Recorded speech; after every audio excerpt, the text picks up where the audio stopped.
Hello hi നമസ്കാരം മക്കളെ. അപ്പോൾ ഒരു വോട്ടൈറ്റിനയുടെ കണ്ടാലോ. അതായത് ഞാൻ ഇന്നത്തെ ദിവസം എന്തൊക്കെ കഴിച്ചു. രാവിലെ തന്നെ ഒരു കട്ടൻ ചായ കുടിച്ചിട്ടാണ് ഞാൻ എൻ്റെ ദിവസം സ്റ്റാർട്ട് ചെയ്തത്.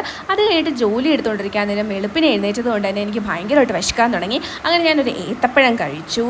അങ്ങനെ ഏത്തപ്പഴമൊക്കെ കഴിച്ചു കഴിഞ്ഞിട്ട് പുട്ടുണ്ടാക്കാനായിട്ട് തേങ്ങ ഉടയ്ക്കണമായിരുന്നു. അങ്ങനെ തേങ്ങ ഉടച്ചപ്പോൾ കുറച്ച് തേങ്ങാ വെള്ളം കിട്ടി. തേങ്ങാ വെള്ളം കുടിച്ചു. പക്ഷേ അത്ര പോരായിരുന്നു കേട്ടോ. തേങ്ങാ വെള്ളം വലിയ ടേസ്റ്റൊന്നും ഇല്ലായിരുന്നു. അത് കഴിഞ്ഞിട്ട് ഒരു കുറ്റി പുട്ടും കടലക്കറിയും പാൽ ചായയും കൂടി കുടിച്ചു.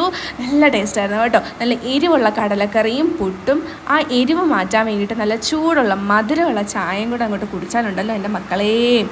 അങ്ങനെ ഇരിക്കെ ഞാൻ പഠിക്കാനായിട്ട് ഇരുന്നപ്പോഴേക്കും എനിക്ക് വീണ്ടും വിശക്കാൻ തുടങ്ങി. അങ്ങനെ ഞാനൊരു മസ്താൻ കഴിച്ചു. മസ്താൻ അറിയാമല്ലോ, നമ്മുടെ കോക്കനട്ട് ബൺ. അത് കഴിച്ച് ഉച്ചയ്ക്ക് ഞാൻ പൊതിച്ചോറ് ഉണ്ടാക്കിയിട്ടുണ്ടായിരുന്നു. അങ്ങനെ ഞാൻ പൊതിച്ചോറും കഴിച്ചു. അത് കഴിഞ്ഞിട്ട് രാത്രിയായപ്പോൾ എനിക്ക് ക്രേവിങ്സ് തോന്നിയിട്ട് ഫലൂദ കഴിക്കാൻ തോന്നി. അങ്ങനെ ഫലൂദ നേഷനിൽ പോയിട്ട് ഒരു മാംഗോ ബൈറ്റ് ഫലൂദയും ആകാശിന് മേടിച്ച ഒരു ടെൻഡർ കോക്കനട്ട് ഫലൂദയും കൂടെ ഞാൻ അടിച്ചു മാറ്റി കഴിച്ചു കേട്ടോ. അത് കഴിഞ്ഞിട്ട് വീട്ടിൽ വന്നപ്പോഴേക്കും ചോറും കടലക്കറിയും ചമ്മന്തിയൊക്കെ ആയിട്ട് കഴിച്ചു. അപ്പം ഇത്രയൊക്കെയുള്ളൂ എൻ്റെ വോട്ടൈറ്റിനയുടെ. അടുത്ത വീഡിയോയിൽ കാണുന്നത് വരെ ബൈ.